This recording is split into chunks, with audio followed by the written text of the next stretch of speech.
ጣዖት አቁመው ሲያስመልኩ ክርስቶስን ካድ፣ ኢየሱስ ክርስቶስን ካድ፣ ለጣዖት ስገድ ሲሉት እኔ ለጣዖት አልሰግድም ኢየሱስ ክርስቶስንም አልክድም አለ። ኢየሱስ ክርስቶስንም በሉ አልክድም። ምን አለ? አልክድም። ጌትነቱን አልክድም፣ አምላክነቱን አልክድም።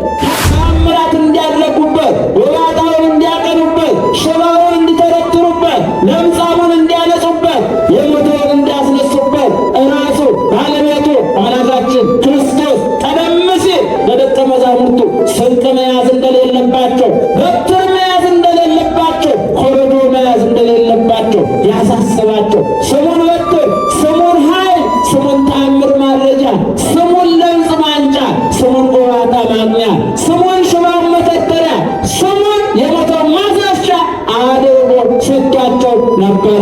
በሰጡት ስም ከወርቅና ከብር በላይ በሆነው ስሙ ይህን ዘመናት የጤንነት ጉድለት የነበረበትን ሰው ወደ ከቤተ መቅደሱ ደጃፍ እንጂ ወደ ቤተ መቅደሱ ወደ ውስጥ ገብቶ የማያውቀው የቀን ሐሩር የሌሊት ቁር ሲፈራረቅበት ዘመናት ያሳለፈው ይህን ሰው እነሆ በኢየሱስ ክርስቶስ ስም ተነሳና ተመላለስ ሲሉት ብድግ ብሎ በፊታቸው ተመላለሰ። ወዲያው አዳኝነቱን አልክድም፣ አንተ ያቆምካቸው ጣዖታት የሰው ሰራሽ ናቸው ብሎ በድፍረትና በጥፋት መሰከረ። ታዲያ ከዚህ የተነሳ የመከራ አይነት ነው የደረሰበት።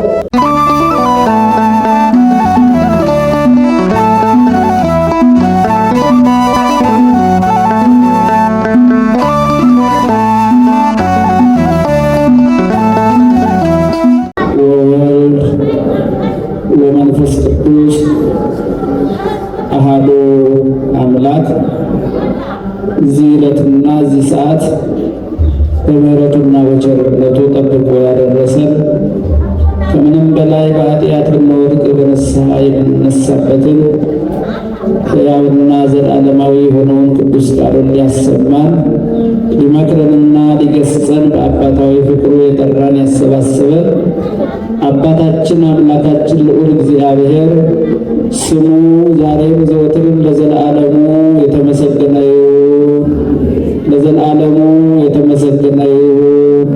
ለዘላለሙ የተመሰገነ ይሁን። በቅድሚያ ክቡር አባታችን መላከ ምሕረት ቆሞስ አባ ገብረ ማርያም ወልደ ሳሙኤል የዚህ ታላቅ ታሪካዊ ጥንታዊ ደብር ዋና አስተዳዳሪ፣ የሊቃውንቱ መሪ፣ የዚህ ሕዝብ መካሪ አስተማሪ አባት ክቡር አባታችን ጸባቴ አባ ኃይለ ማርያም የዚሁ የደብሩ መጽሐፍ መምህርና የሊቃውንት በኢትዮጵያ ኦርቶዶክስ ተዋሕዶ ቤተክርስቲያን በመንበረ ፓትርያርክ የሊቃውንት ጉባኤ አባል እንዲሁም ክቡር መምህራችን መጋቤ ሐዲስ መምህር ንጉሡ ዓለሙ የዚሁ የደብሩ ስብከተ ወንጌል ክፍል ኃላፊ፣ ክቡራን መምህራነ ወንጌል፣ በአገልግሎት ላይ ያላችሁ ሊቃውንተ ቤተ ክርስቲያን፣ አበው ካህናት፣ ላዕካነ ምስጢር ዲያቆናት፣ እንዲሁም ሀብተ ዝማሬው ተሰጥቶ ዘምር ያዘመርከን ወንድማችን ሊቀ ዲያቆናት ነቢዩ፣ ክቡራን በአውደ ምሕረቱ ላይ ያላችሁ በአጠቃላይ በዚህን ሰዓት በጠዋት በማለዳው ገስግሳችሁ ተገኝታችሁ ለአምላካችሁ ለእግዚአብሔር ምስጋናና ጸሎታችሁን በማቅረብ ላይ ቆይታ ያደረጋችሁ የእግዚአብሔር ቤተሰቦች፣ የእናታችን የቅድስት ድንግል ማርያም የቃል ኪዳን ልጆች፣ ማኅበረ ምእመናን ወምእመናት፣ አባቶች፣ እናቶች፣ ወንድሞች፣ እህቶች፣ ሕፃናትም ጭምር እዚህ ዕለትና እዚህ ሰዓት ባደረሰን በኃያሉ በልዑል እግዚአብሔር ፍጹም ሰላምታ ሰላም እላችኋለሁ። እንደምን አላችሁ? እንደምን አደራችሁ? እንደምን ቆያችሁ? እግዚአብሔር ይመስገን ብለን እናመሰግነው ዘንድ ጥንቱንም በጥንተ ተፈጥሮ ለምስጋና የፈጠረን ኋላም ዳግመኛ በኃጢአት ብንወድቅ ሰው ሆኖ በአዲስ ተፈጥሮ የፈጠረን አባታችን አምላካችን ልዑል እግዚአብሔር ይህን ሁሉ ስላደረገልን ከምስጋና በላይ የምንከፍለው ምንም ነገር ስለሌለ ስሙ የተመሰገነ ይሁን። ከፍ አድርጋችሁ አመስግኑት እግዚአብሔር። ርቀን በነበርንበት ሰዓት የቀረብንባት፣ ተጣልተን በነበርንበት ሰዓት የታረቅንባት የመስቀሉ ስር የአደራ እናታችን ስጦታችን ለቃለ ርደት ለሥጋ ዕርገት ምክንያት የሆነች ቅድስተ ቅዱሳን ንጽሕተ ንጹሐን እማምላክ ወላዲተ አምላክ ቅድስት ድንግል ማርያምን ክብር ምስጋና ይድረሳት። ለወላዲተ አምላክ ምስጋና ይቅረብላት። ስሙ ለዝ ዘትሬኡ ወተአምሩ አጽንኦ። ይህንን የምታዩትንና የምታውቁትን የእርሱ ስም አጸናው። ለእግዚአብሔር አምላካችን መልካም ፈቃድ ባለን የትምህርት ቆይታ የምንነጋገርበት የምንማማርበት የትምህርታችን መነሻ ኃይለ ቃል የሚሆነው ይህ ቅዱስ ቃል ነው። ተወደዳችሁ እግዚአብሔር ቤተሰቦች፣ እንግዲህ የእግዚአብሔር ቃል እረፍት ነው። እግዚአብሔር ቃል ሰላም ነው። ስለዚህ ሰላም የሆነው እረፍት የሆነው ሕይወት የሆነው የድኅነት መንገዳችንን የሕይወት መንገዳችንን የመንግሥተ ሰማያት አድራሻችንን ሊያሳውቀንና ሊያሳየን የሚችለውን የእግዚአብሔርን ቃል ሁላችንም ተረጋግተን መስማት ይጠበቅብናል። ምክንያቱም ቅዱስ መጽሐፍ ኖ የሚሰማይ ቢኖር በእርጋታ ይቀመጣል ነው የሚለው። ከመከራ ስጋትም ያረፋል ይላል። ከምን ያረፋል? ተሰማችሁ? ከምን ያረፋል? ከመከራ ስጋትም ያርፋል። የሚሰማይ በምን ይቀመጣል? በእርጋታ ተረጋግቶ አርፎ በሰላም በትኩረት በአንቃይዶ ሕሊና በሰጅለ ልቡና ሆኖ ይቀመጣል ነው የሚለው። ስለዚህ እንዲህ አድርጎ የሚሰማ ከሆነ ደግሞ ከመከራ ስጋትም ያርፋል ነው የሚለው። በተለይ አሁን ባለንበት ክፍለ ዘመን ላይ ዙሪያችንን፣ መንደራችን፣ ሰፈራችን፣ ከተማችን፣ ዓለማችን የተከበበበትን ሁኔታ እናውቃለን። ታዲያ በዓይናችን ከምናየው በጆሮአችን ከምንሰማው መከራ ማረፍ የምንችለው በማን ቃል ነው? በማን ቃል ነው? ከመከራ ስጋት ያሳርፈን ዘንድ ቃሉን ሊያሰማን የጠራን ያሰባሰበን አምላካችን እግዚአብሔር አሁንም በድጋሚ ምስጋና ይድረሰው። ከፍ አድርጋችሁ አመስግኑት እግዚአብሔር። ወደ ትምህርታችን ስንገባ የእርሱ ስም አጸናው የሚል ነው። አጠር ባለ መልኩ ስናየው የእርሱ ስም በምስሉላችሁ አጸናው። ሲድገሙልኝ የማን ስም አጸናው? የእርሱ ስም አጸናው። ይህን ርዕስ አድርገን ነው የምንነጋገረው። እንግዲህ ምዕመናን የትምህርታችን መነሻ ኃይለ ቃል የሚሆነውን ይህንን አሁን የነገርኳችሁን ቅዱስ ቃል ኃይለ ቃል የምናገኘው በሐዋርያት ሥራ ምዕራፍ 3 ቁጥር 16 ላይ ነው። የማን ሥራ አልኳችሁ? የሐዋርያት ሥራ ምዕራፍ 3 ቁጥር 16 ይህንን ኃይለ ቃል እዚህ ምዕራፍ ላይ እናገኘዋለን። እንግዲህ አሁን በቅድስት ኦርቶዶክሳዊት ተዋሕዶ ቤተክርስቲያናችን ሥርዓተ አምልኮ የምንገኘው በዓለ ትንሣኤውን በዓለ ዕርገቱን አልፈን በዓለ ጰራቅሊጦስን አክብረን ጾመ ሐዋርያት ላይ እንገኛለን። እንግዲህ በዚህ ወቅት ቅዱሳን ሐዋርያት በዋለበት ይውሉ ባደረበት ያድሩ የነበሩ ቅዱሳን ሐዋርያት ሀብተ መንፈስ ቅዱስ ጸጋ መንፈስ ቅዱስ በስቶላቸው ጠብቁ በተባሉበት ቦታ እነሆ በኢየሩሳሌም በመጠበቃቸው የአምላካቸውን የእግዚአብሔርን ተስፋና ትእዛዝ በማክበራቸው እነሆ በኢየሩሳሌም በአንድነት በኅብረት ተሰብስበው ሳለ ሀብተ መንፈስ ቅዱስ ጸጋ መንፈስ ቅዱስ እንደበዛላቸው ከዚያም በኋላ ፈሪዎች የነበሩ ሐዋርያት ቅዱሳን ሐዋርያት ብርቱዎች ሆነው በእውቀት ሙሉ ሆነው በአእምሮ ጎልምሰው ከብሌት ታድሰው ወደ ወንጌሉ አገልግሎት በምልአትና በስፋት እንደገቡ የሚተርክልን በሐዲስ ኪዳን የሐዋርያት ሥራ ነው። የማን ሥራ ነው? የሐዋርያት ሥራ ነው። ከዚያ በኋላ ነው እንግዲህ ዛሬ እንደ ኢትዮጵያ ኦርቶዶክስ ተዋሕዶ ቤተ ክርስቲያን እንኳን ስንቆጠር ምንም እንኳን ጠላት ይህን ቁጥር ባያምነው ጥሎ እንደ እግዚአብሔር አምላካችን መልካም ፈቃድ እግዚአብሔር እያበዛን እግዚአብሔር እየባረከ ከ50 ሚሊዮን በላይ ክርስቲያኖች እንገኛለን። ያበዛንን አምላክ እግዚአብሔርን አመስግኑት። አሁንም መነሻው ለዚህ ሁሉ ቁጥር ምንድን ነው ስንል እንግዲህ ክርስቶስ በመዋዕለ ትምህርቱ የሰበሰባቸው በዋለበት የሚውሉ ባደረበት የሚያድሩ የነበሩ 120 ቤተሰብ ናቸው። ከዚያም በኋላ እንግዲህ ሐዋርያት መንፈስ ቅዱስን ከተቀበሉ በኋላ በተለይ እንግዲህ ምዕራፍ 2 ሐዋርያት ሥራ ምዕራፍ 2 ስንመለከተው ያ ሐሙስ ለዓርብ አጥቢያ ሌሊቱን በፍርሃት ያደረው አላውቅም ሲል ያደረው ቅዱስ ጴጥሮስ ድፍረቱን ብርታቱን አገኝቶ ከወንድሞቹ ከቅዱሳን ሐዋርያት ጋር በአንድነትና በኅብረት በዚያች ዕለት በድፍረት ወንጌልን የኢየሱስ ክርስቶስን ጌትነት አምላክነት በመመስከሩና በመናገሩ በዚያ በ120 ቤተሰብ ላይ ወደ 3000 ሕዝብ እንዳመነ የሐዋርያት ሥራ ታሪክ ይነግረናል። እንግዲህ እንደ ኢትዮጵያ ነው ያልኳቸው አሃት አብያተ ክርስቲያናት አሉ። እንደ ኢትዮጵያ ኦርቶዶክስ ተዋሕዶ ቤተክርስቲያን እንኳን ያንነት በዚያ በ3000 የጀመረው ቁጥር ወደ ሚሊዮን አድጎ ነው አምላካችን እግዚአብሔር እየባረከን እያበዛን እንገኛለን።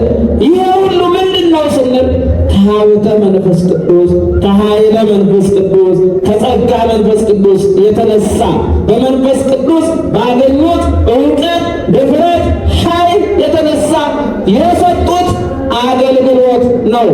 እንግዲህ የተወደዳችሁ የእግዚአብሔር ቤተሰቦች ይህንንም የእርሱን ስም አጸናው የሚለውን የእግዚአብሔር ቃል የተናገሩት እነ ቅዱስ ጴጥሮስ ናቸው። እነማን ናቸው? እነ ቅዱስ ጴጥሮስ ናቸው። የቅዱሳን ሐዋርያት በረከታቸው ረድኤታቸው በሁላችን ላይ ይደርብን። የእርሱ ስም አጸናው። ይህ ስም የማን ስም ነው የሚለው ለእግዚአብሔር አምላካችን መልካም ፈቃድ እንመለከታለን። ይሄ የሚያጸና የሚያበረታ፣ ሽባውን የሚተረትር፣ ጎባጣውን የሚያቀና፣ የሞተውን የሚያስነሳ፣ አሸናፊ የሆነ ከስም በላይ ስም የሆነ ይህ ስም የማን ስም ነው? ይህ ስም ምንድን ነው የሚለው ለእግዚአብሔር አምላካችን መልካም ፈቃድ እንመለከታለን፣ እናየዋለን። ከዚያ በፊት ግን የእርሱ ስም አጸናው ተብሎ ስለተተረከለት ስለ ጸናው ሰው ታሪክ አጠር አድርገን እንተርካለን። ቅዱሳን ሐዋርያት መንፈስ ቅዱስን ከተቀበሉ በኋላ ከኢየሩሳሌም ሳይወጡ በዚያው በኢየሩሳሌም እነሆ 1 ዓመት ያህል በኅብረትና በአንድነት በኢየሩሳሌም እየተመላለሱ አገለገሉ ነው የሚለው። ምን አደረጉ? አገለገሉ። በዚህ መሰረት ከዕለታት በአንድ ቀን ፍቁረ እግዚእ ቅዱስ ዮሐንስና እንዲሁም ሊቀ ሐዋርያት ቅዱስ ጴጥሮስ ሁለቱ ደቀ መዛሙርት ቅዱሳን ሐዋርያት በወቅቱ ወደ ነበረው የጸሎት ስፍራ ቤተ ምኵራብ ይለዋል። ወደዚያ ለጸሎት በ9 ሰዓት ሁለቱ ደቀ መዛሙርት ተያይዘው መጡ ነው የሚለው። ገቡ ይላል። ለምን መጡ? ለምን መጡ? ወዴት? ወደ ምኵራብ፣ ወደ ቤተ መቅደስ።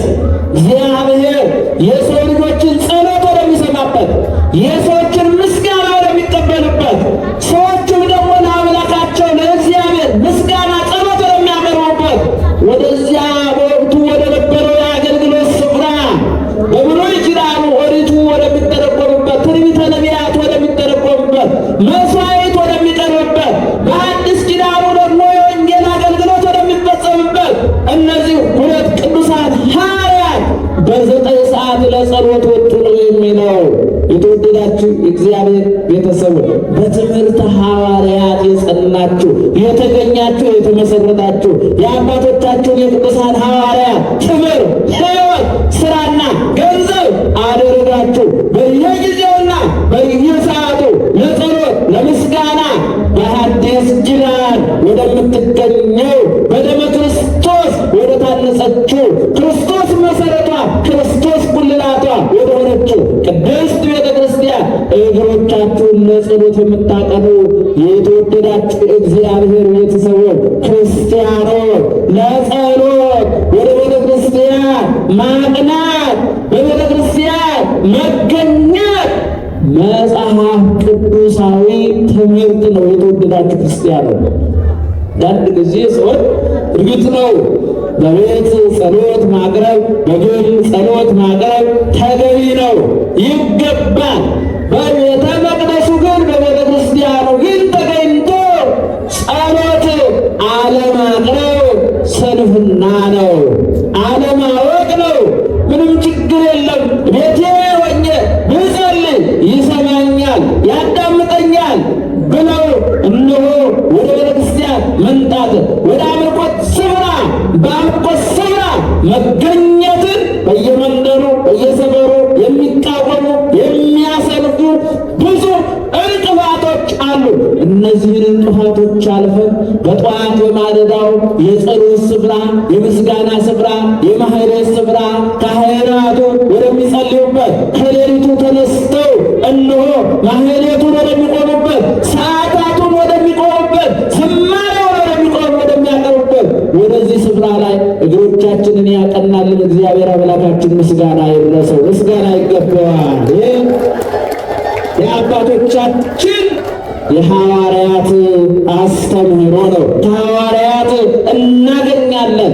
ለጸሎት በዘጠኝ ሰዓት ነው የሚለው። በስንት ሰዓት? በዘጠኝ ሰዓት። ምክንያቱም መዝሙረኛው በአምላክ ዳዊት በመዝሙረ ዳዊት መዝሙር 118 ላይ እነሆ ስማ ለዕለትየ እሴብሐከ ይላል። አቤቱ አምላኬ ሆይ እነሆ በቀን 7 ጊዜ አመሰግናለሁ። ስንት ጊዜ አመሰግናለሁ? 7 ጊዜ አመሰግናለሁ። ከሰባቱ የጸሎት ጊዜያት አንደኛው አሁን በጠዋት በማለዳው የገስግሰን የተገኘንበት ኪዳን ከአባቶቻችን ከካህናቱ ጋር ዘወትር ለማድረስ የምንገኝበት የጸሎት ጊዜ ነው። በዚህ የጸሎት ሰዓት በተለይም ይላሉ በተርጉማኑ በጠዋትና በማታ በቤተ ክርስቲያን በቤተ መቅደሱ ተገኝቶ መጸለይ ይገባል ነው የሚሉ እና እዚህ 9 ሰዓት ላይ እነዚህ 2 ደቀ መዛሙርት የጌታ ወዳጅ የሆነ ቅዱስ ዮሐንስ ሊቀ ሐዋርያት የሆነ ቅዱስ ጴጥሮስ በወቅቱ ወደ ነበረ የጸሎት ስፍራ ተያይዘው ገቡ ነው የሚለው። ታዲያ በዚያች ቤተ መቅደስ ደጃፍ ላይ እነሆ የዕለት ጉርሱን የዓመት ልብሱን የሚያገኝ ጤንነት የጎደለው እንደ ሰው ተፈጥሮ እንደ ሰው ግን መራመድ ያልቻለ ወገቡ ያልጸናለት እግሩ ያልቀናለት እንደ ልቡ ያችን የተፈጠረባትን መሬት አንዳችም እኩዮቹ ሲሯሯጡባት ወዲያ ወዲህ ሲሉባት ሲፈነድቁባት በዓይኑ ያይ ነበር እንጂ እርሱ ያችን መሬት ረግጧት ተራምዷት አያውቅም። ከዚህ የተነሳ እንግዲህ ቤተሰቦቹ ወገኖቹ የዕለት ጉርሱን እንዲሸፍን እየወሰዱ እዚያች ቤተ መቅደስ ደጃፍ ላይ ያስቀምጡት ነበረ ነው የሚለው። ተወደዳችሁ እግዚአብሔር ቤተሰቦች በእውነት ለሰው ልጆች ሙሉ ጤንነትን የሚያድለው አምላክ ጤንነታችሁ ሙሉ ያደርግላችሁ። ሰው ጤናው ሙሉ ካልሆነ አካሉ ሙሉ ካልሆነ ስራ ሰርቶ እነሆ የዕለት ጉርሱን የዓመት ልብሱን መሸፈን ካልቻለ ሰው እጅ ላይ ሰው ትከሻ ላይ ይወድቃል። ሰው እጅ ላይ ሰው ትከሻ ላይ ከመውደቅ መድኃኔዓለም ይጠብቃችሁ። ከባድ ነው። የሰው ትከሻ ይዝናል።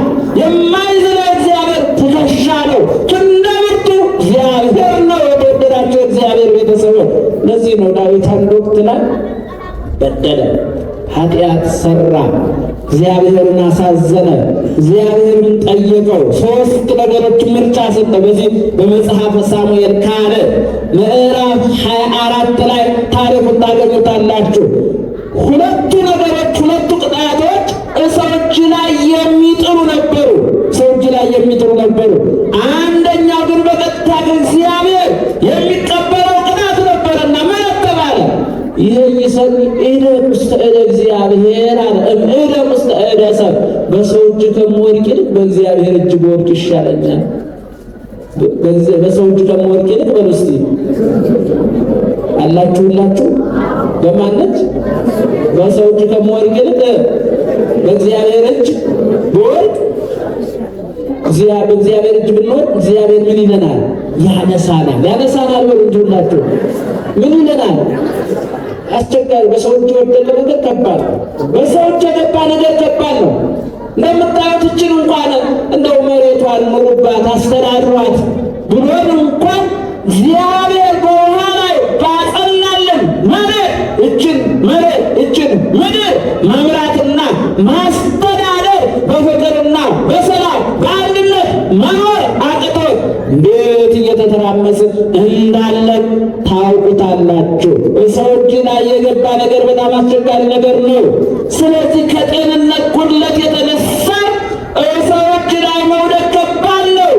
ስለዚህ ይሄ ሰው እግሩ በርትቶለት ወገቡ ጸንቶለት ተራምዶ ወጥቶ ገብቶ መስራት ስለማይቻለው ከጤንነቱ ጉድለት የተነሳ ሰዎች እጅ ላይ ወድቆ ነበረ።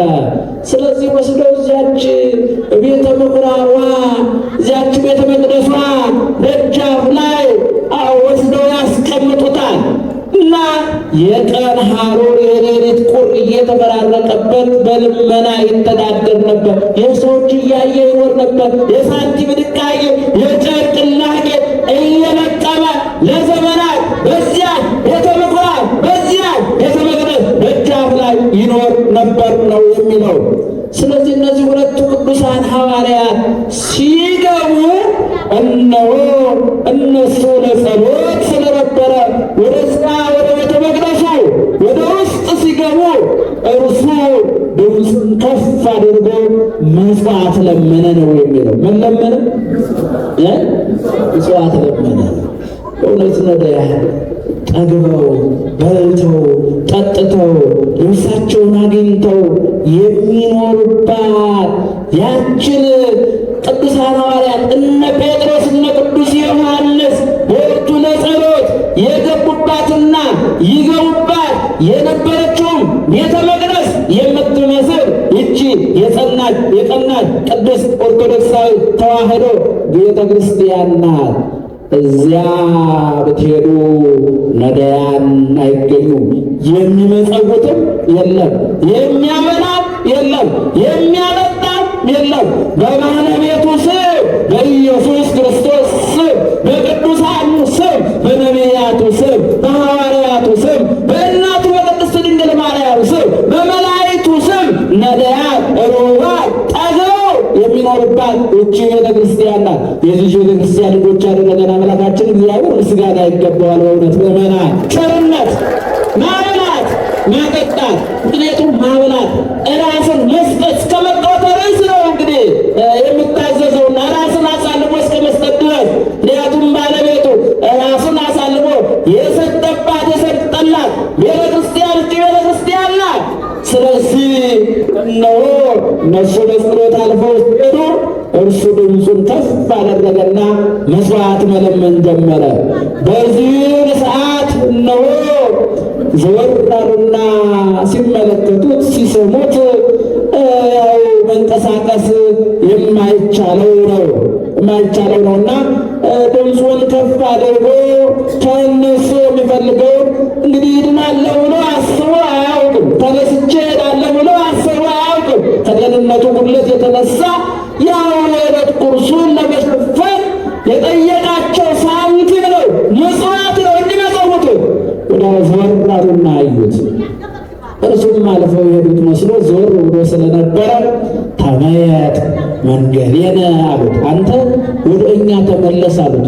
ወደ ማ ተመለስ አሉት? ወደ ማ ተመለስ? ወደ እኛ ተመለስ፣ ወደ እኛ ተመልከት አሉት። ከዚያ በኋላ እነሆ እርሱም ወደ እነርሱ ተመለከተ ነው የሚለው። ወዲያውም የጠበቀው እንግዲህ ከእነሱ ሳንቲም ነበረ፣ ብር ነበር፣ ወርቅ ነበር፣ ምጽዋት ነበረ እና ከእነሱ አንዳች የሚሰጠው መስሎት ወደ እነርሱ ዓይኑን አቀና፣ ወደ እነርሱ ተመለከተ ነው የሚለው።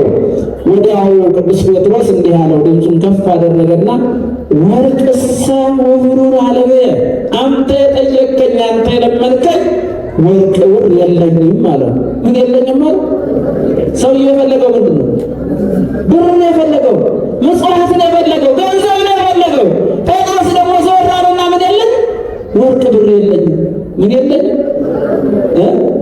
ወርቅ ብር የለኝም። በእውነት አሁን ወደ ቤተክርስቲያን ስንመጣ ስንገባ እንደው አንድ እንዲሁ ድምፁ የሳበን ዘወር ብለን እንደው ዝም ብለን ተመልክተን ወርቅ ብር የለንም ብንለው ምን የሚለን ይመስላችኋል? የስድብ ናዳ ነው የሚያ። ታዲያ ምን ታየኛለህ ነው የሚለው። ከሌለ ታዲያ ወይ ከኔ ጋር ቁጭ ብለህ እንደኔው ጠይቅ ነው የሚለው። እሱ ግን በትዕግስት ሰማ፣ አዳመጠ። ወርቅ ብር የለኝም አለው። ወንዘቤሰ እሁበከ፣ ካለኝ እሰጥሃለሁ አለው። ከምን እሰጥሃለሁ? ካለኝ እሰጥሃለሁ። ተንስ በስሙ ለእግዚእነ ኢየሱስ ክርስቶስ ናዝራዊ፣ በናዝሬቱ በኢየሱስ ክርስቶስ ስም ተነሳና ተመላለስ እልሃለሁ አለው። በማን ስም ተነሳ ነው? በማን ስም? በደንብ ጥሩት። በማን ስም? በኢየሱስ ክርስቶስ ስም ተነሳና ተመላለስ እልሃለሁ አለው። እስኪ ለዚህ ምስጋና አቅርቡለት። ነው ምስጋና ይገባዋል። ኢየሱስ በናዝሬቱ በኢየሱስ ክርስቶስ ስም ተነሳና ተመላለስ እልሃለሁ አለው። ወዲያው ይሄ ሽባ እነሆ ያዙኝ አላለም፣ አቅኑኝ አላለም። ለብዙ ዘመናት እንግዲህ አያችን የተፈጠረባትን መሬት ረግጧት አያውቅም፣ ተመላልሶባት አያውቅም፣ በርትቶ ተራምዶባት አያውቅም። ሳይጠራጠር እነሆ ብድግ አለና በቅዱሳኑ በነ ቅዱስ ጴጥሮስ በነ ቅዱስ ዮሐንስ ፊት ብድግ ብሎ ቆመ ይላል። ክብር ምስጋና ለመድኃኔዓለም ለኢየሱስ ክርስቶስ ይሁን።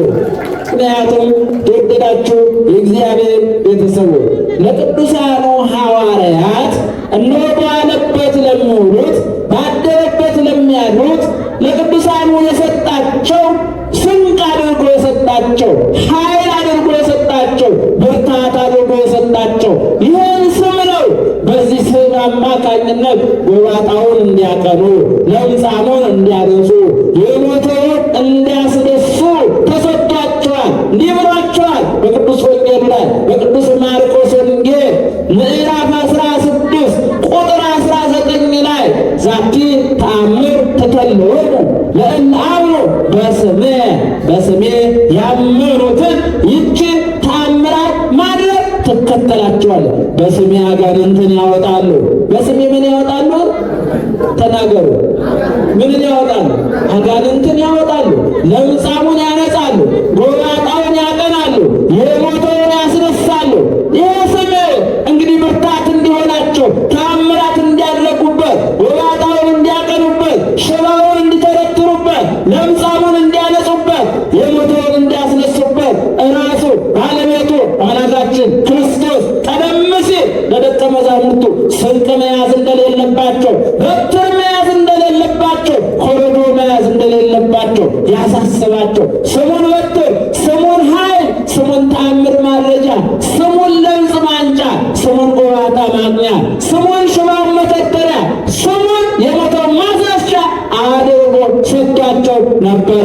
በሰጡት ስም ከወርቅና ከብር በላይ በሆነው ስሙ ይህን ለዘመናት የጤንነት ጉድለት የነበረበትን ሰው ወደ ከቤተ መቅደሱ ደጃፍ እንጂ ወደ ቤተ መቅደሱ ወደ ውስጥ ገብቶ የማያውቀው የቀን ሐሩር የሌሊት ቁር ሲበራረቅበት ዘመናት ያሳለፈው ይህን ሰው እነሆ በኢየሱስ ክርስቶስ ስም ተነሳና ተመላለስ ሲሉት ብድግ ብሎ በፊታቸው ተመላለሰ። ወዲያው ቅዱስ ጴጥሮስና ቅዱስ ዮሐንስም ግራና ቀኝ እጁን ያዙት ነው የሚለው። እጁን ይዘው ወደ ውስጥ የጸሎት ስፍራ ወደ ነበረው ወደ ቤተ መቅደሱ አደባባይ ወደ ውስጥ ይዘውት ገቡ ይለናል። እግዚአብሔር የተመሰገነ ይሁን፣ ምስጋና ይድረሰው። ይህ ሰው ያሳለፈው እንግዲህ ሥጋዊ ጉድለቱን ረሃቡን ለማስታገስ፣ ጥሙን ለማስታገስ፣ እርዛቱን ለማስታገስ፣ የቀን ችግሩን ለመሸፈን ከቤተ መቅደሱ ውጭ ከጸሎት ስፍራ ውጭ ነው። ወደ ውስጥ ገብቶ አያውቅም። ጸሎት አቅርቦ አያውቅም። ምስጋና አቅርቦ አያውቅም። አሁን ግን ወደ ውስጥ ገባ። ወዴት ገባ? ክርስቲያኑ ወዴት ገባ? ወደ ውስጥ ገባ። ወደ መቅደሱ ገባ። ወደ ጸሎት ስፍራው ገባ። መስዋዕት ወደ ማቅረቢያው ገባ። ጴጥሮስና ዮሐንስ ይዘውት ወደ ውስጥ ገቡ ነው የሚለው። እንግዲህ በእውነት በመንደራችን፣ በሰፈራችን ለስጋዊ ኑሯቸው፣ ለዓለማዊ ኑሯቸው፣ ለዓይን አምሮታቸው፣ ለስጋ ፍላጎታቸው የሚሯሯጡ ስጋዊ አምሮት፣ ስጋዊ ፍላጎት ልንሾ ያደረጋቸው እግረ ልቡናቸው ቀንቶላቸው በእውነት በእግረ ስጋቸው ወደ ቅድስት ቤተ ክርስቲያን የማይመጡ በሰፈር የምናውቃቸው ብዙ ልንሾች አሉ። በእውነት ከነፍስ ልንሾነት እግዚአብሔር ይጠብቃችሁ። ወደ ቤተ እግዚአብሔር አለመምጣት፣ ቤተ ክርስቲያን የምትናገረውን አለመስማት፣ የጆሮን ልንሾ ማድረግ፣ እግረ ልቡና ቀንቶ እግረ ስጋ ተስተካክሎ ለቤተ መቅደሱ ለማስቀደስ አለመምጣት የትልቅ ልንሾነት ነው። ማን ያምጣቸው እነዚህን ወገኖች? የተወደዳችሁ እግዚአብሔር ቤተሰቦች እያድጋለ ቅድስት ቤተ ክርስቲያን ትጣራለች። በካህናቱ አማካኝነት ትጣራለች። በመምህራን ወንጌሉ አማካኝነት ትጣራለች። እኛስ ታዲያ እንዲሁ እነዚህ ልምሾ የሆኑትን ልምሾ፣ የጽድቅ ልምሾ፣ የወንጌል ልምሾ የሆኑትን እነሆ ጠርቶ ማንጣት ከእያንዳንዳችን ይጠብቃል። እጃቸው ይዞ ማንጣት፣ መክሮ ማንጣት፣ ወደ ውስጥ እንዲገቡ ማድረግ፣ በውጭ እንዳይቀሩ ማድረግ ከእያንዳንዳችን ይጠበቃል። ምክንያቱም ይቺ ስፍራ የሰማይ ደጅ ናት። የምን ደጅ ናት? ተናገሩ። የምን ደጅ ናት? አዎ ያችን የዘላለም ሕይወት ከገቡ መውጣት ካገኙ ማጣት የሌለባትን ገነት መንግሥተ ሰማያትን መውረስ የሚቻለው በዚች ደጅ ማለፍ ይቻለው። አሁን ወደዚህ ወደ ምሕረቱ አደባባይ የገባችሁ የእግዚአብሔር ቤተሰብ ክርስቲያኖች ስትገቡ ምኑን አልፋችሁ ነው? ምኑን አልፋችሁ የገባችሁ? የቤተ መቅደሱ የቤተ ክርስቲያኑ ምን አልፋችሁ? ደጃፉን አልፋችሁ። ወደ ገነት ወደ መንግሥተ ሰማያት መግባት የሚቻለው በዚች ደጃፍ አማካኝነት ነው። በዚች ደጃፍ በሚፈጸመው ምስጢራተ ቤተ ክርስቲያን ሀብተ ወልድና ስመ ክርስትና አማካኝነት ነው። ንስሐ መግባት አማካኝነት ነው። በካህናቱ አገልግሎት አማካኝነት ነው። ቅዱስ ሥጋውን ክቡር ደሙን በመብላት በመጠጣት አማካኝነት ነው። ይህችን ደጃፍ በሕይወት ዘመናችን እግራችን በርትቶልን ወገባችን ጸንቶልን እነሆ ለእያንዳንዳችን እግዚአብሔር አምላካችን የንስሐ ልብ ሰጥቶ በምክረ ካህን በፈቃደ ካህን ካልጸናን በስተቀር ሥጋውን ካልበላን ካልጠጣን በስተቀር እነሆ የወደ ዘላለም ሕይወት መግባትና እንደ ጽድቅ ቦታ ማግኘት አይቻለንም። ጴጥሮስና ዮሐንስ ይህንን ልምሾ የነበረውን ሰው ወደ ውስጥ ተነስና ተመላለስ ካሉት በኋላ ተነስቶ ቆመ። እነሱም እግሩን ነው እጁን ይዘውት ግራና ቀኝ እጁን ይዘውት ወደ ውስጥ ገባ። በዚያ በቤተ መቅደሱ አደባባይ አምላኩን እግዚአብሔርን ከፍ አድርጎ አመሰገነ ነው የሚለው። አመስግኑለት ሁላችሁ፣ ምስጋና ይገባዋል እግዚአብሔር። መታደል ነው። እርሱ የነበረው ሰው በርትቶ ጸንቶ አምላኩን ለማመስገን ወደ ውስጥ ለመግባት ቀደም ሲል ሲያቀርብ የነበረው ሥጋዊ ልመና ነው። የዕለት ጉርሱን ለመሸፈን ነው። የዓመት ልብሱን ለመሸፈን ነው። አሁን ግን ወደ ውስጥ ገባ። አሁን ግን በነፍሱ ተፈወሰ። በሥጋ ብቻ አይደለም፣ የነፍስ ፈውስም አገኘ። የነፍስ ወደ ውስጥ መግባት ቻለ።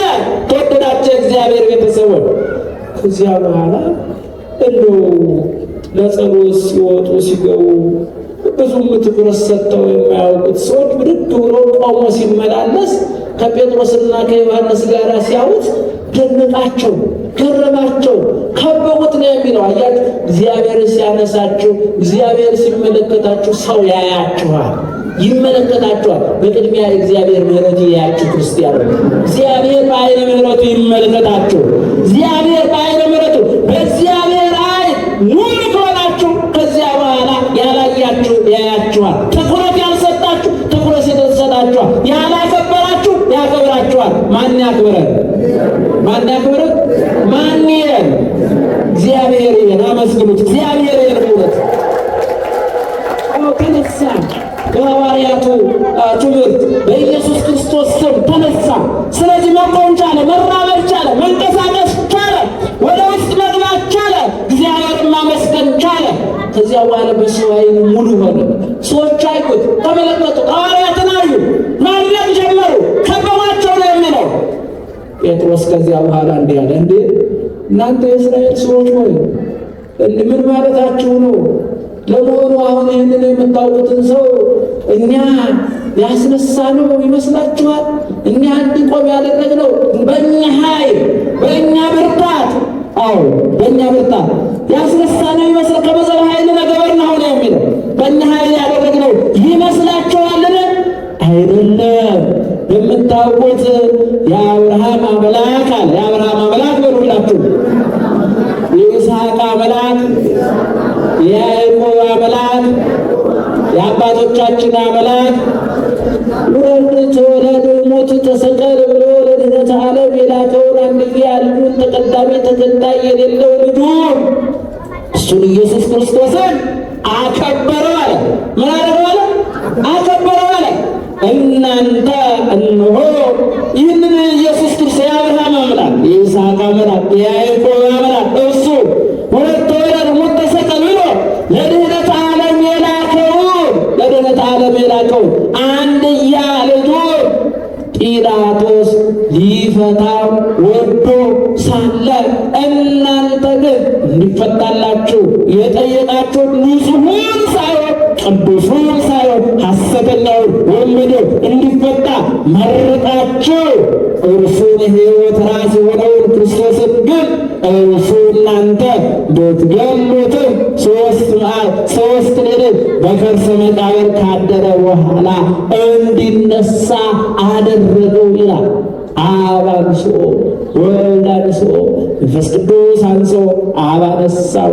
አዎ መንፈስ ቅዱስ አስነሳው። በራሴ ስልጣን ተነሳው ቢልም እነዚህ ሦስቱ አካላት በስልጣን በፈቃድ በማዳን አንድ መሆናቸው ለማስረዳትና ለማጠየቅ ነው እንጂ እነሆ ለእርሱ ሌላ አስነሽ የሚያስነሳ አካል እሱ አልዓዛርን እንዳስነሳው አስነሳው ማለት አይደለም በማለት መምህራኑ፣ ተርጉማኑ፣ ቅዱሳን መጻሕፍቱ በዚህ መልኩ ይገልጡታል። ታዲያ የሕይወት ራስ የምን ራስ? የሕይወት ራስ የትንሣኤ ባለቤት ሕይወትና ትንሣኤ የሆነ እርሱ እነሆ እርሱ ይህን የምታዩትንና ምን የምትሉትን የምታዩትንና የምታውቁትን የእርሱ ስም አስነሳው አለ። ትንሣኤ ለሆነ ስሙ ምስጋና አቅርቡለት። ሕይወት ለሆነ ስሙ ምስጋና አቅርቡለት።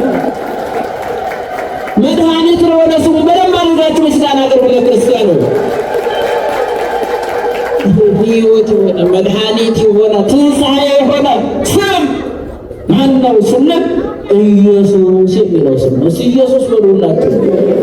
ኢየሱስ የሚለው ስም መድኃኒት ነው። ምንድን ነው ምእመናን? ምንድን ነው? መድኃኒት ነው። ሕይወት ነው። ትንሣኤ ነው። ሽባውን ይተረትራል፣ ጎባጣውን ያቀናል፣ የሞተውን ያስነሳል፣ ለምጻም የሆነውን ከለምጾ ያነጻል። ምን የሚለው ስም? ኢየሱስ ክርስቶስ የሚለው ስም። ምን የሚለው ስም? ኢየሱስ ክርስቶስ የሚለው ስም ለድኅነተ ዓለም እነሆ አዎ ሰው ሲሆን የወጣለት ስም ነው። ሰው ሲሆን ሰው ቢሆን የወጣለት ስም ነው። እንግዲህ በእውነት ይህን ስም ብዙዎቻችን እናውቀዋለን፣ ግን ትኩረት አንሰጠውም።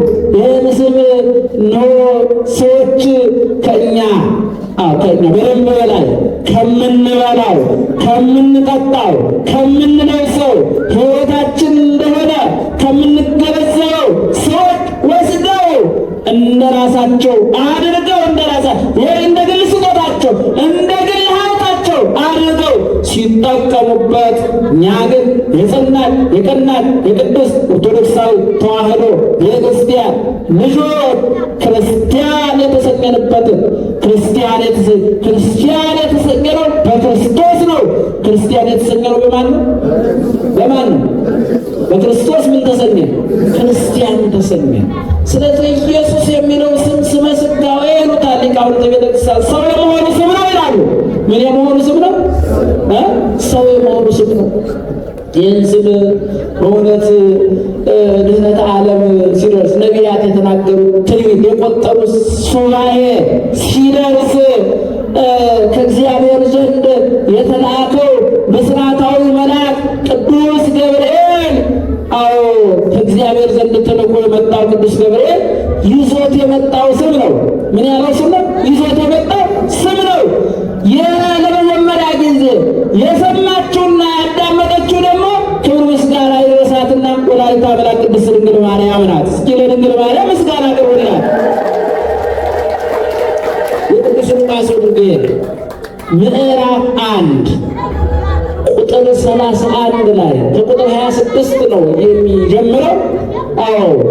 በስድስተኛው ወር የተላከው መልአኩ ቅዱስ ገብርኤል ወደ ቅድስት ድንግል ማርያም ቀርቦ ገብቶ ምስጋና እንዳቀረበላት፣ ደስ ይበልሽ እንዳላት፣ ምልዕተ ጸጋ ምልዕተ ክብር እንዳላት፣ እግዚአብሔር ከአንቺ ጋር ነው እንዳላት እናነባለን።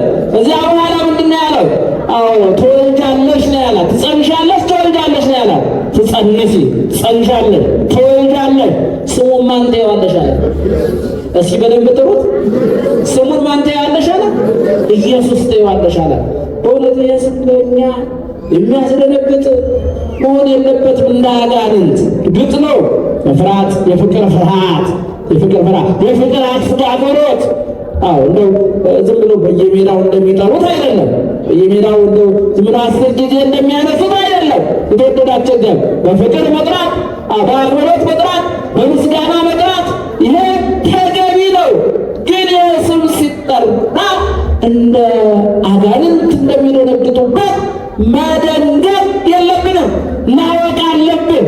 በፍቅር መጥራት አለብን። ሲጠራ ደስ ሊለን ይገባል። እና እነሆ መልአኩ መጣና ቅድስት ድንግል ማርያምን ምስጋና ካቀረበላት በኋላ እንዳልኳቸው ትጸንሻለሽ አላት። ትወልጃለሽ፣ ስሙን ማን ትይዋለሽ አላት? ኢየሱስ ትይዋለሽ አላት።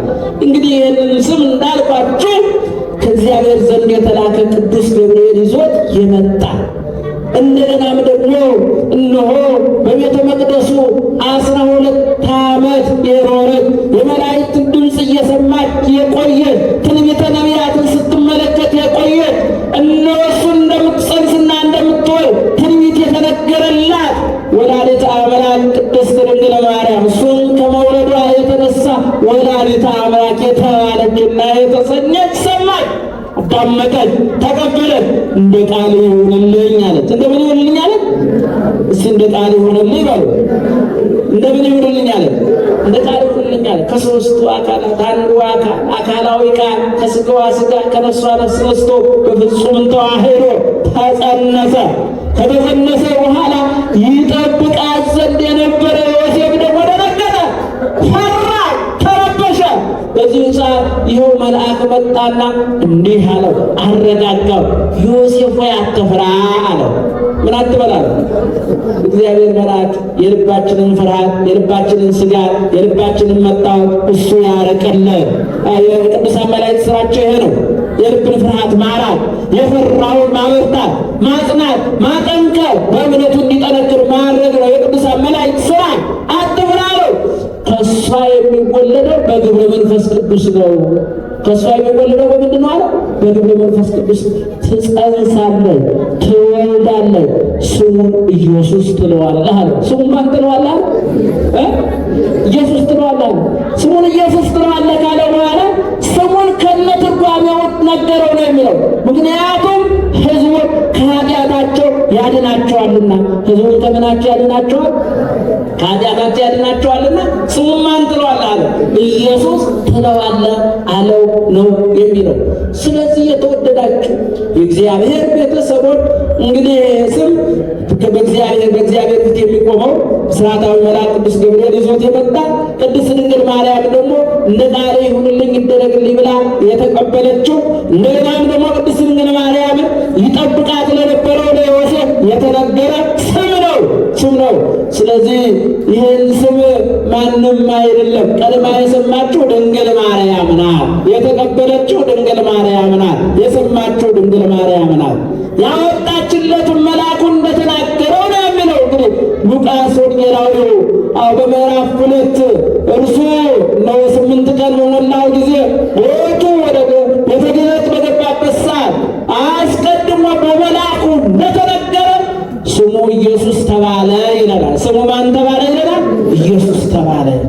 ስለዚህ ይሄ ስም ሕይወት ነው። ይሄ ስም መድኃኒት ነው ታልኳችሁ። በዚህ ስም አማካኝነት ቅዱሳን ሐዋርያቱ የተለያየ ተአምራት አድርገውበታል። ሙታንን አስነስተውበታል። ጎባጣው አቅንተውበታል። ለዚህ ስም ዋጋ ከፍለዋል። ለዚህ በመጋዝ ተጠርጥረዋል። የተወደዳቸው የእግዚአብሔር ቤተሰቦች በሰይፍ ተቆርጠዋል። አንገታቸውን ለሰይፍ ሰጥተዋል። ይህን ስም ከማስጠበቅና መድኃኒትነቱን ከመስበክ ትንሣኤው ከመስበክ አምላክነቱን ከመግለጥ የተነሳ ማለት ነው። ስለዚህ እነ ቅዱስ ጴጥሮስም እነ ቅዱስ ዮሐንስም በዚህ ስም አማካኝነት ተአምራት እንዳደረጉ ሽባውን እንዲቀና፣ ወገቡ እንዲበረታለት፣ እግሩ እንዲጸናለት እንዳደረጉ ነው የመሰከሩት የተናገሩ። ስለዚህ አንድም ነቢይ፣ አንድም ሐዋርያ፣ አንድም ሰማይ የራሱ የግሉ ስምና ዝና ከማስጠበቅ አንጻር አንገቱን ለሰይፍ የሰጠ የለም። ይህም ስም ከመጠበቅና ከማስጠበቅ አንጻር ነው። ዛሬ ኢየሱስን እንወደዋለን፣ ጌትነቱን እናገራለን፣ እንመሰክራለን የሚሉ አካላት ስለዚህ ስም ዋጋ የከፈሉትን እንዴት እንደማያከብሯቸው፣ እንዴት ቦታ እንደማይሰጧቸው፣ እንዴት እንደሚያቃልሏቸው በእውነት በጣም እጅግ አድርጎ ያሳዝናል። ሐዋርያቱ ለዚህ ስም ዋጋ ከፍለዋል። ይህን ስም ሰብከዋል። ይህ ስም ትንሣኤ እንደሆነ፣ ይህ ስም መድኃኒት እንደሆነ፣ ይህ ስም ሕይወት እንደሆነ ሰብከዋል። አዎ እኛ በኃይላችን አይደለም ያደረግነው። ይህንን እንዲህ በመካከላችሁ እንዲጸና እንዲበረታ በፊታችሁ እንዲቆም ያደረገው የእርሱ ስም ነው። ይህም ስም ኢየሱስ ክርስቶስ ነው ብለው ነው የተናገሩ የሰበኩት ማለት ነው። እንግዲህ ወደዚህ ወደ ዘመነ ሰማዕታቱም ስንመጣ ይህንኑ ስም ከማስጠበቅ አንጻር ነው በእሳት ይቃጠሉ የነበረ፣ በሰይፍ ይቆረጡ የነበረ፣ በጅራፍ ይገረፉ የነበረ። በተለይ በቅድስት ኦርቶዶክሳዊት ተዋሕዶ ቤተክርስቲያናችን ከምታከብራቸው አንደኛውና ዋነኛው የሆነው ሊቀ ሰማዕታት ቅዱስ ጊዮርጊስ ማን አልኳችሁ? ቅዱስ ጊዮርጊስ ልክ እንደ ቅዱሳን ሐዋርያት አዎ ይህን ስም ሲሰብክ በወቅቱ የነበሩ ከሃዲያን ነዱንያኖስ ጣዖት አቁመው ሲያስመልኩ ክርስቶስን ካድ፣ ኢየሱስ ክርስቶስን ካድ፣ ለጣዖት ስገድ ሲሉት እኔ ለጣዖት አልሰግድም ኢየሱስ ክርስቶስንም አልክድም አለ። ኢየሱስ ክርስቶስንም በሉ አልክድም። ምን አለንም? አልክድም። ጌትነቱን አልክድም፣ አምላክነቱን አልክድም፣ ፈጣሪነቱን አልክድም፣ አዳኝነቱን አልክድም። አንተ ያቆምካቸው ጣዖታት አዎ የሰው ሰራሽ ናቸው ብሎ በድፍረትና በጥባት መሰከረ። ታዲያ ከዚህ የተነሳ የመከራ አይነት ነው የደረሰበት። እንደው ከዚህ ስራ አንጻር እንደው አንድ ታሪክ ተርከላችሁ። እንግዲህ ብዙ ነው ቅዱስ ጊዮርጊስ የደረሰበት መከራ። ወደ 3 ጊዜ ያህል ሞቶ ተነስቷል። ስንት ጊዜ? አምላክ ቅዱስ ጊዮርጊስ ምስጋና ይድረሰው። የትንሣኤ ጌታ ስለሆነ 3 ጊዜ አዎ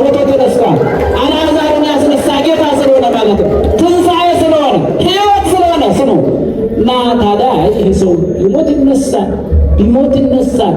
ስለዚህ ደግሞ አልቆ አጥንቱ ደርቆ መሞት አለበት አለና ከአንዲት የመበለት ቤት እንዲታሰር አደረገው ነው የሚለው።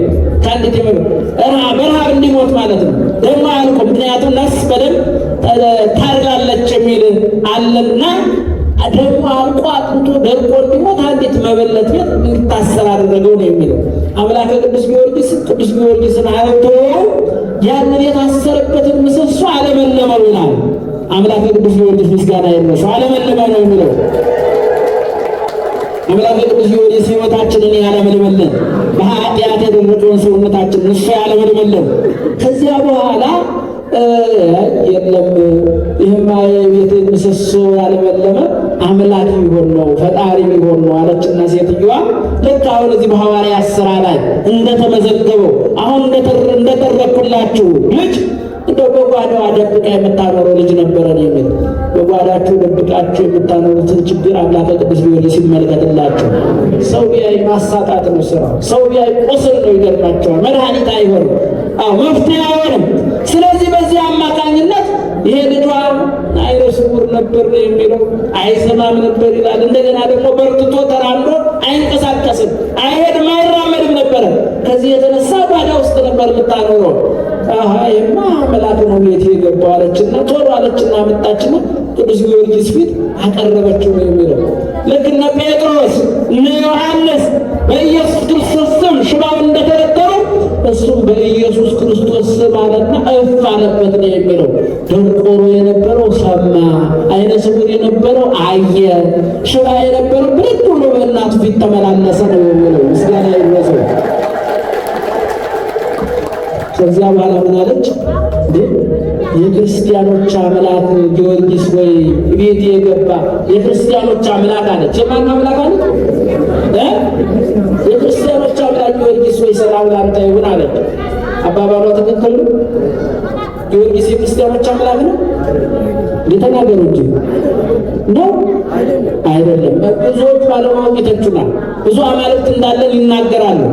ጊዮርጊስ አምላካችን፣ ገብረ መንፈስ ቅዱስ አምላካችን፣ ተክለ ሃይማኖት አምላካችን፣ ሚካኤል አምላካችን፣ ገብርኤል አምላካችን እንደምንል ነው የሚቆጥሩ። ግን መጽሐፍ ቅዱስ የማይል ቤተ ክርስቲያን የማትል ቤተ ክርስቲያን የምታስተምረው መጽሐፍ ቅዱስ የሚለውን ነው። ስለዚህ ቅዱስ ጊዮርጊስ የሚልና አልተቀበለው። ቅዱስ ጊዮርጊስን ገብረ መንፈስ ቅዱስን አምላክ ብለን ብናቀር ብንጸልይ አይቀበሉንም፣ ድርሻቸው ስላልሆነ ማለት ነው። እንዲህ አለ ቅዱስ ጊዮርጊስ፣ አንሰ ኢኮንኩ አምላከ አላ ገብረ አምላክ አለ። እኔ አምላክ አይደለሁም አለ። እኔ ክርስቲያኖች አምላክ አይደለሁም አለ። እኔስ የክርስቲያኖች አምላክ የሆነው የኢየሱስ ክርስቶስ አገልጋይ ነኝ አለ ቅዱስ ጊዮርጊስ። በቅዱስ ጊዮርጊስ ምስጋና አቅርቡለት። እንደዚህ ነው ብላ እንዲህ ስለመሰከሩ ነው የምናቀርብላቸው። ቤተ ክርስቲያን ሰማዕታቱን የምታከብራቸው ምስጋና የምታቀርብላቸው ለሐዋርያቱም ይሁን ለሰማዕታቱም ይሁን ለቅዱሳኑም ይሁን ከእርሱ ስም ከእርሱ ጌትነት ከእርሱ አምላክነት አንጻር ጣዖታትን ተቃውመው ጣዖታት በእጅ የተሰሩ በወርቅ የተለበጡ በብር የተለበጡ በእንጨት የተጠረቡ በድንጋይ የተለዘቡ እንደሆኑ አምልተው አስፍተው በመመስከራቸውና በመናገራቸው የክርስቶስን ጌትነት አምላክነት በማስጠበቃቸው እናከብራቸዋለን፣ ምስጋና እናቀርብላቸዋለን። ስለዚህ ሐዋርያቱም ይሁን ሰማዕታቱ ለዚህ ስም ዋጋ ከፍለዋል እና ማንም ሰው ይህን ስም ሊወስድብን አይገባም። እኛም የቤተክርስቲያን ሰዎች ለዚህ ስም እንግዶች መሆን የለብንም። ዛሬ ለምሳሌ ስድስት ነው የማባል የኢየሱስ በዓል ነው። የኢየሱስ ምንድን ነው? የኢየሱስ ክርስቶስ ምንድን ነው? ኢየሱስ ክርስቶስ በደስቶላቸው የኢየሱስ ክርስቶስ ምንድን ነው? በዓል ነው። የሚከበርበት ነው እና ከዛሬ ከኢየሱስ ክርስቶስ ጋር ደግሞ በስድስት ቅድስት አርሴማ ትውላለች አይደል? ማትውላለች ቅድስት አርሴማ እንግዲህ የሙሽርነቷን ዘመንና ወቅት ለዚህ ስም ዋጋ የከፈለ እኔ የሰማያዊ ሙሽራ የኢየሱስ ክርስቶስ ሙሽራ መሆን ነው የምፈልገው ያለች ማለት ነው። ስለዚህ ታዲያ አንዳንድ ጊዜ የተወደዳችሁ የእግዚአብሔር ቤተሰቦች ክርስቲያኖች ይህንን በስድስት የሚውለውን የኢየሱስ ክርስቶስን በዓል እምብዛም አናውቀው፣ ብዛም ትኩረት አንሰጠው። መልካም ነው። ዛሬ ምሕረቱ አደባባይ ሞልቷል። መልካም ነው። ግን እንደው ከሌላ አንጻር ሲታይ ሕይወት የሆነው ትንሣኤ የሆነው መድኃኒት የሆነው ሽባውን የሚተረትረው ጎባጣውን የሚያጠነው ቅዱሳኑ የከበሩበትን ሰማዕታቱ ዋጋ የከበሩበትን ጻድቃን ወደ ገዳም የገቡበትን ጣዕመ ዓለሙን የላቁበትን ይህን ስም በደንብ ማወቅ ብቻ አይደለም፣ መመስከር፣ መናገር፣ ጌትነቱ መናገር፣ መመስከር የሚያጸና መሆኑ የሚያበረታ መሆኑ ይህ አይደለ ያሉት ሐዋርያት። ይህን የምታዩትና የምታውቁትን የማን ስም አጸናው ነው ያለው? የእርሱ ስም አጸናው ነው ያለው። እኛም እርሱ ከማጽናቱ የተነሳ በእርሱ ከመጽናታችን የተነሳ ነው አሁን እዚህ ምሕረቱ አደባባይ ላይ የተገኘ ነው። እግሮቻችንን ያጸናልን፣ ክንዶቻችንን ያጸናልን፣ ሰውነታችንን ያጸናልን ይህ ስም ነው።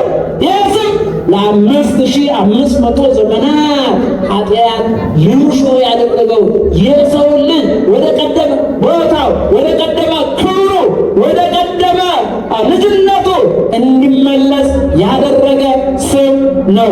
ስለዚህ ልዑል አምላካችን እርሱ ባለቤቱ የእርሱ ስም አጸና ብለው ቅዱሳን ሐዋርያት የመሰከሩለት ስም ብዙዎች ባለመጽናት በመውደቅ በገበር ኃጢአት በእግዚአብሔር የለሽነት በጥርጥር በክህደት መለስ ያሉትን ስሙ አጽንቷቸው ስሙ አበርትቷቸው ሕይወት ወደሆነው ትንሣኤ ወደሆነው መድኃኒት ወደሆነው ወደዚህ ስም ተመልሰው ጌትነቱን አውቀው መስክረው ወደ መቅደሱ አደባባይ በውጭ እንዳይቀሩ ወደ መቅደሱ አደባባይ ወደ ውስጥ እንዲገቡና እግዚአብሔርን እንዲያመሰግኑ እነሆ ሐዋርያትን በአጽናፈ ዓለም ያጸና፣ ሰማዕታትን በደም ጻድቃንን በገዳም ያጸና እኔና እናንተንም በቅድስት ኦርቶዶክሳዊት ተዋሕዶ ሃይማኖታችን አጽንቶ በመጨረሻ ሰዓት በኃጢአት የወደቅ በንስሐ ተነስተን ቅዱስ ሥጋውን ክቡር ደሙን በልተን ጠጥተን ከገቡ መውጣት ካገኙ ማጣት የሌለባት የገነት የመንግሥተ ሰማያት ወራሾች የስሙ ቀዳሾች ያደርገን ዘንድ የልዑል አምላካችን እግዚአብሔር ቅዱስ ፈቃዱ ይሁንልን። የመከረን ያስተማረን ልዑል አምላካችን እግዚአብሔር ምስጋና ይድረሰው፣ ምስጋና ይድረሰው፣ ምስጋና ይድረሰው። ወስብሐት ለእግዚአብሔር።